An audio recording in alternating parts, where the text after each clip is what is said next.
ভারতের জাতীয় জনগণনা 2027 প্রক্রিয়ার অংশ হিসেবে পশ্চিমবঙ্গ জুড়ে জোর কদমে প্রস্তুতি শুরু হয়েছে।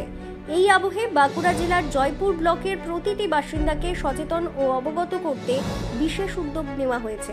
আগামী 1 আগস্ট থেকে ব্লক জুড়ে শুরু হতে চলেছে জনগণনার প্রাথমিক ও গুরুত্বপূর্ণ প্রক্রিয়া। 1 আগস্ট থেকে শুরু স্বগণনা।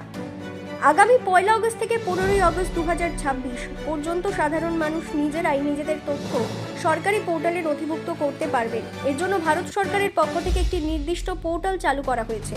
জয়পুর ব্লকের সমস্ত নাগরিককে ac.census.gov.in ওয়েবসাইটে গিয়ে নিজের এবং নিজের পরিবারের প্রতিটি সদস্যের সঠিক তথ্য প্রদান করার জন্য অনুরোধ জানানো হচ্ছে। স্বগণনা সংক্রান্ত যে কোনো সহায়তার জন্য একটি হেল্পলাইন নাম্বারও চালু করা হয়েছে। নাম্বারটি হলো 1855। 16 আগস্ট থেকে শুরু গৃহ গণনা। অনলাইন স্বগণনা পর্ব শেষ হওয়ার পরেই শুরু হবে মাঠ পর্যায়ের কাজ। আগামী 16 আগস্ট থেকে 14 সেপ্টেম্বর 2026 পর্যন্ত চলবে গৃহ তালিকা প্রস্তুতিকরণ ও গৃহ গণনা প্রক্রিয়া। এই সময় সরকারি গণনাকারীরা বাড়ি বাড়ি গিয়ে তথ্য যাচাই করবেন। তথ্য থাকবে সম্পূর্ণ গোপন ও সুরক্ষিত।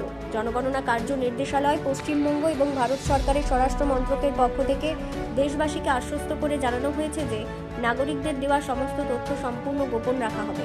এই তথ্য শুধুমাত্র সরকারি ও প্রশাসনিক কাজের ক্ষেত্রেই ব্যবহার করা হবে, অন্য কোথাও তা প্রকাশ করা হবে না। আমাদের জনগণনা আমাদের বিকাশ এই স্লোগানকে সামনে রেখে জয়পুর ব্লকের প্রশাসন ও জনগণনা আধিকারিকরা প্রতিটি নাগরিককে সঠিক তথ্য দিয়ে এবং গণনাকারীদের সহযোগিতা করে দেশের এই বৃহত্তম প্রক্রিয়ায় অংশ নেওয়ার আহ্বান জানিয়েছেন।